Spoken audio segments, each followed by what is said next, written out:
Good morning, everybody. My name is Ingrid Walker Henry. I have been a teacher for 18 years in Milwaukee Public Schools. I currently am on release to my union, Milwaukee Teachers Education Association, as a teaching and learning organizer, which means you still do everything just like a teacher. That being said, I like to tell people I'm a proud product of Milwaukee Public Schools. We get dogged in the press all the time. I had a quality education, and I feel that I am successful in life. My mom is a retired teacher. My aunt is a retired teacher. Like, Milwaukee Public Schools has been important to my family. I've been volunteering and doing bulletin boards since I was 8 years old. And yes, I was an 8-year-old chaperone for the first graders that my mom taught. So it's kind of predetermined path here. To give you a little bit of an idea about the privatization happening in Milwaukee, we have the country's oldest voucher program. It was actually started by a black woman, Polly Williams, who felt that the public education system was not doing the best for children of color. And you have to take that, know that, and actually digest it and say, what can we do better? Instead, what she created, though, was a voucher program. That program has been going on for over 25 years. It opened the door for chartering in our state. And our charters, they may say they're public, and the only reason I call them public is because they take public dollars. That's right. Ask me, do they have a school board? Ask me, do parents have any recourse if their child is kicked out because they have special needs? Let's talk about how there aren't open meetings and how they do not have to accept every child. Right now, we have one system in our city who is obligated to service every single child, and that is our public school system. So that being said, when that charter door was open, the license was given to a lot of agencies to charter. And by the way, this happened in Milwaukee, majority black and brown city. The rest of the state did not have this. Right. So this University of Wisconsin-Milwaukee could charter. Milwaukee Area Technical College could charter. The city of Milwaukee could charter. Out of those three, at my MATC, the technical college said, this is not in our best interest, we refuse. To this day, they do not charter. We do have the city still, and we still have the University of Wisconsin-Milwaukee. With those, I'm not going to get into tax yet. So what happened is, right now, Milwaukee Public Schools has about 56% of the school-age population. When we talk about this to people, we talk about we're at a tipping point. You better come out and show that you love your public schools and that you understand the service we create, because if it's gone, it's not coming back. So we still manage to educate children on a shoestring budget.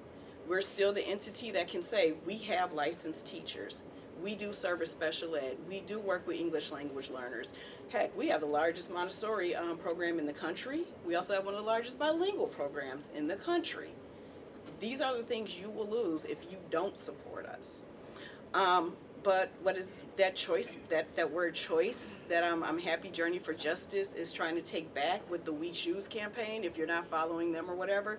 The choice is led in our city to, and I think Amy alluded to this if you heard her, but there are schools in strip malls. No playground, no nothing. There are, and one of the schools that we actually stopped from opening was going to be located in an old half-price bookstore in a strip mall next to a plasma center and a liquor store. And I'm not sure if you know what kind of clientele that brings out, but I just want you to imagine that. And is that where you want your children? By the way, where's the playground? Where's the lunchroom? Where's the gym? How are you going to provide these services? So that's the choice that it's left families in the city of Milwaukee. It's not a real choice. So good, bad, and in between, we have a union here. And our union has reimagined itself. And we're, as Bob Peterson said, we're on a three-legged stool, right? So we still do our bread and butter, our grievance issues. But we're also saying that we are the leaders in our profession.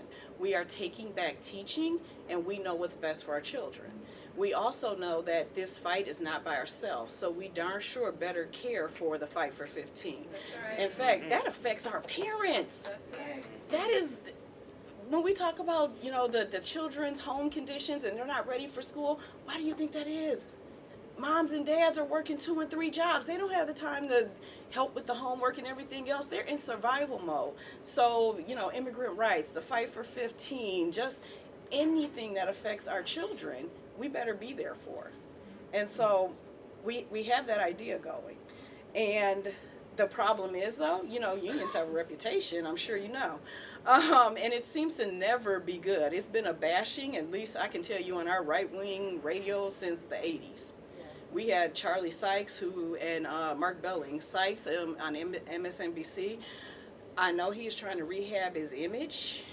I'm not buying it because I lived with what he said and some of his little videos that he used to post talking about people on food stamps and everything else. So he can have his little gig. I'm not buying it. But for 30 years, bashing unions, bashing workers, etc. And we know that our perception as a Milwaukee Teachers Education Association is not as good as it could be. People think that, guess what, we're only here for our contract, we're only here to get money, we're not for the kids. We have to fight that, and we have been working on fighting that, and it is an uphill battle, and we don't quit, but we also know we don't miss an opportunity. So we have had 2 attempts at a takeover in our city. The first was a mayoral takeover, and it was led by a Democratic mayor and a Democratic state politician, legislator. And that got fought off, and it was fought off by a group of teachers, NAACP, community activists, just everybody coming together and blasting, this is wrong, this shouldn't happen. That was 2009. After Act 10, Republicans hold all branches of our state. They came back. 2016, we have that thing, the Opportunity School Partnership Program, the OSPP. We did not allow them to call it that. We rebranded it as the takeover. To this day, the newspaper, anybody says, oh yeah, that was the takeover attempt. We're not going to let you give it a cute name. So that being said, in order to fight those things and everything else, I'm going to kind of give you some of my list of tactics we can go into or whatever. On the table outside, I left all of these materials. If you are interested, grab them on your way out. Social media did play a big part in this because we're trying to reach a lot of people. So we have a wonderful communications person and a wonderful social media person. They photograph everything. We message everything. Like I said, the no takeover. The whole city was full of yard signs that said no takeover. Everybody you walked around in that city had buttons, no takeover. So we get our message out one way is through social media. Another way is through emails. The biggest thing that we always have to remember, though, is this is a person-to-person thing. We had to educate our members because their messaging has been great. Even our members buy into some of that foolishness. And I'm like, that's not how this goes. There's money. It doesn't have to come out of our pockets. It doesn't have to come out of your classroom or your school. It needs to come from somewhere else. So educating our members, and having them educate the people in their buildings, educate their families, keep going with that. Some of the things that we have used these are my favorites. These are the tear-off cards, and we're talking face-to-face. We say, one of our campaigns, they were taking away smaller class size. We went to the parents and said, would you rather have smaller class size or new desk? Because that was really what was happening. And they said, class size? And I'm like, absolutely. Check the box, give me your info, and I'm going to rip this off, and you take this home, and you go talk to somebody else about this. So even if they didn't have the time to listen to the whole spiel or whatever, they had this to go home. And, you pull it out your bag, your purse or whatever, stick it on your fridge, and you're like, hey, did you guys know this was happening? So we've used this. In our fight against the city chartering schools, we've actually been quite successful. We forced them to open it to public meetings. We forced them to have minutes. It is now sourced. We go there. We still continue to torture them because they shouldn't be in the education business anyway. But we had a postcard campaign everywhere we went. Fill out this postcard. This is a moratorium. Stop chartering schools. The only people that should have schools are the public school system in your city. Don't destroy your own city. So we've had this. We talk about what our vision, public community schools, and how this is going to help our whole community. Right now, or actually I'm going to say 2 weeks ago, if you check our page, we had a privatizer who was trying to take a high school that is a very resourceful high school. It has a swimming pool. It has an auto lab. It has a beautician thing. It has a lot of things in the poorest part of the city. They wanted this to build their charter. What happens is when they come in, it's no longer open to the public. And that community cannot afford to lose another single thing.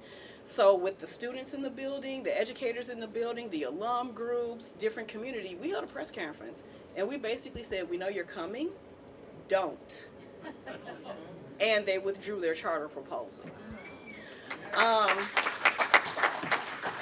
I was listening when you were talking about the media. You're right. If the media is not there, it does not happen. Whether you create your own or you do press conferences. We put on such a show, the coalition that I'm co-chair of, Schools and Communities United, if we ever put out a press release, they're there because they know it's going to be something interesting happening that night. Same thing with the teachers union. So we always are going to have at least 2 cameras from the stations. We have 4 stations in the city. They're going to be there because they know at least they're going to put on a show. And our information is going to get out. So lots of tactics, lots of flyers, lots of talking to people, and basically we don't let up. Anything they say, we challenge. At any place they're at, like somebody was in our last session, we have the Overpass Light Brigade. Are you guys aware? So they have these huge signs, LED lights, home, proud home. It started in Milwaukee. We have these overpasses on the highways, and Scott Walker was doing all his stuff, and people want to get out this message. And what better way to all the people coming back and forth, rush hour, right? How do you do this? Big LED signs. And then you get community members say, we're having an action tonight, come out and hold a sign. You get people you've never seen in your life saying, this sounds cool, let me hold one of these ladders. Because initially we just had them against the thing, and the cops were like, no, you can't do that, blah, blah, blah. So they will stand there for an hour holding a heavy sign to broadcast no privatization, Black Lives Matter, any message that we're putting out. So we also have done that at people's houses and everything else. So we just stay on them. We let everything be unchallenged. I think I have gone over my time. Okay, so in Milwaukee, like I said, all that privatization fun stuff that we deal with, we actually have a web page and a blog and a Facebook page called Stop the MPS Takeover, because the message is not always received from the union. But on that page, we talk about all the privatization stuff going on and how it affects the children, the families, and the community. We also have a coalition. I am co-chair of that coalition. It's Schools and Communities United. My other co-chair is Parents for Public Schools. So I represent MTEA, she represents parents. On that, it is over 20 plus organizations that have signed on to basically a commitment that we're against anti-privatization. We are for immigrant rights, we're for women's rights, we're for, 9 to 5 is part of it, NAACP, Voces de la Frontera, like I said, tons of other, labor, faith, whatever, and we all have a singular mission. We actually meet twice a month, and we discuss what's happening, we discuss what we're going to do next, and that is definitely a community-based organization. What we have found is that a lot of nonprofits, community organizations, whatever, they don't have a lot of money to do things. And Act 10 means that we don't have a ton of money, but we got a little bit more. And we also have a union hall, and we have a copy machine, and we have things that partners can use to help us do this fight. So whenever my co-chair Jenny from Parents for Public Schools is like, hey, we're having an event to educate parents on X, Y, and Z, can I come make 100 copies? You sure can. And that's the type of partnership we have and we create with our partners. They can come to MTEA, they can come to the coalition, they can say, we found out the city is doing this and it's affecting sick hours. Will you be there? We absolutely will. So it's showing up for each other, being there. We created the space so that we are part of a coalition versus leading something. So we still have a big part of it, but it's not always just MTEA saying we want to do X, we want to do Y. No, it's a bunch of us saying we're going to do this and this is how it's going to benefit the city. I know ATU in our city went on strike, a couple years ago. And we had our members on the picket line with them. We had our members talking about how busing affects our students and our families, how it affects us personally. Everything they were doing, we were blasting out on all of our social media channels and talking about this is why it's important. This is why our bus drivers are striking, because the narrative at that point was they just want more money. They didn't talk about they didn't want them to have bathroom breaks. They didn't talk about the conditions and trying to get part-time drivers in versus giving people actual living jobs with benefits. We changed that narrative, and that was done by a lot of groups coming together and giving that same message. So, another thing we do actually as a union, I would say, and you reminded me of that, is that we don't hold all of the workers in our district under our unit or under our union. So what we do is whenever we're going to the table, they thought they were, because we're the only one that recertified in our state, Act 10, long story, but the other unions still do exist. They're just not certified. And they thought they only had to talk to us. They thought they only had to talk to MTEA. We walked into the room and said, where are the engineers and where are the secretary? Where's everybody? Oh, they're not recertified. We said, you need to recall this meeting and bring everybody to the table. So, I mean, just standing in solidarity with people. I do want to say, you see it, what's happening now with Parkland, etc. The youth have been ready. One of our biggest actions was actually led by the youth. They said, you know, we see like the documentaries or in our history books about rallies and protests, and we never done one. Can we do one? And we said, what you want to do? And they planned and put together, and by the way, I swear to you, every protest in Wisconsin is in the freaking snow.